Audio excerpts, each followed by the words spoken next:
আসসালামু আলাইকুম।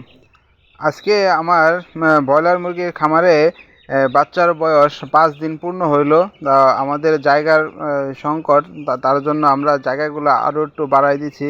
আমি এবং আমার বড় ভাই দুজনে মিলে আমরা জায়গাগুলো একটু প্রশস্ত করে দিছি। এই যে টিনের যে দিতেছেন, এটা টিন শেড, এটা আমরা বাজার থেকে কিনে নিয়ে এসেছি।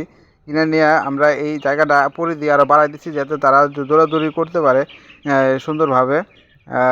দেখতেছেন তো বাচ্চাগুলো দ্রুতই বৃদ্ধি পাচ্ছে। আমরা সন্ধ্যার সময় আমরা এর ভ্যাকসিন দিয়ে দেবো। আজকে ৫ দিন রানীক্ষেতের প্রথম ডোজ যেটা আছে ওইটা দিয়ে দিব।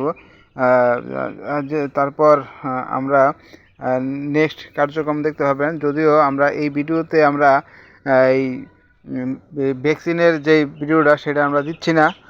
পরবর্তী ভিডিওতে আমরা ভ্যাকসিনের ভিডিওটা আপনাদেরকে দিয়ে দেব। আশা করি আপনারা আমাদের প্রতিটা ধাপ, প্রতিটা স্টেপ আমি পর্যায়ক্রমে আপনাদের দেখানোর চেষ্টা করব। তো দেখা যাচ্ছে যে এই যে আমাদের যে কাঠের গুঁড়া নিয়ে আসছিলাম নিচে দেওয়ার জন্য, এই কাঠের গুঁড়ার বস্তাগুলো আমি খুলতেছি এবং এই কাঠের গুঁড়াগুলো আমি নিচে ফ্লোরে বিছাই দেব। তো বাজারে আমাদের এই বস্তাগুলো আমার আনতে খরচ হয়েছে 200 টাকা প্রতি বস্তা। আমাদের এখানে কাঠের গুঁড়ার দাম বেশি, অন্য অন্য এলাকায় কাঠের গুঁড়ার দাম অনেক কম। দেখা যায় যে 120 টাকা কি 150 টাকার ভিতরে কাঠের গুঁড়া আনতে পারে অন্য অন্য এলাকায়। যদিও আমাদের গাজীপুরে কাঠের গুঁড়ার দাম একটু বেশি, চাহিদা বেশি থাকার কারণে এই কাঠের গুঁড়ার দামটা একটু বেশি নেয়। এগুলো অন্য অন্য কয়েল ফ্যাক্টরি আছে, তারপরে বিভিন্ন জায়গায় নিয়ে যায়, বড় বড় পোলট্রি শেডে নিয়ে যায় অগ্রিম বুকিং করে। যাই হোক, তারপরেও আমি নিয়ে আসছি। তো যাই হোক, খামারের পরিধি একটু বাড়াই দিলাম যাতে মুরগিগুলা চলাচল করতে সুবিধা হয়। আপনারা দেখতেছেন, এবং আমাদের যে লিটারগুলো আছে, লিটারগুলো আস্তে আস্তে হয়ে গেছে, মানে ডাইবে গেছে। তো এই লিটারগুলো আমরা আবার একটু আগলা করে দিচ্ছি, যাতে করে গ্যাস জন্ম না হয়। যদি আগলা না করে দেয় তাহলে যে প্রচুর গ্যাস জমে যাব, গ্যাস জমে গেলে মুরগির সমস্যা হইব।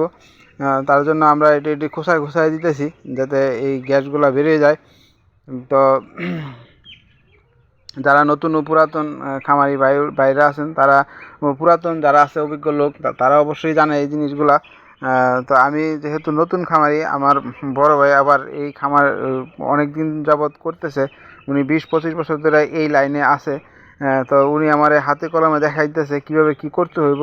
আসলে ট্রেনিং নেওয়ার জন্য যদি এরকম একটা গাইডলাইন কেউ দিয়ে দেয় তাহলে খুব সুবিধা হয় কাজ করতে। নতুনরা তো হুট করে পারবে না। তো যাই হোক, আমাদের জন্য দোয়া করবেন, আমরা যেন এই পেজটা সফলভাবে সম্পন্ন করতে পারি। সবার কাছে এই দোয়া চাই। এই বলে আমি আজকের মতো বিদায় নিচ্ছি। আসসালামু আলাইকুম রহমতুল্লাহ বরকাতুহ।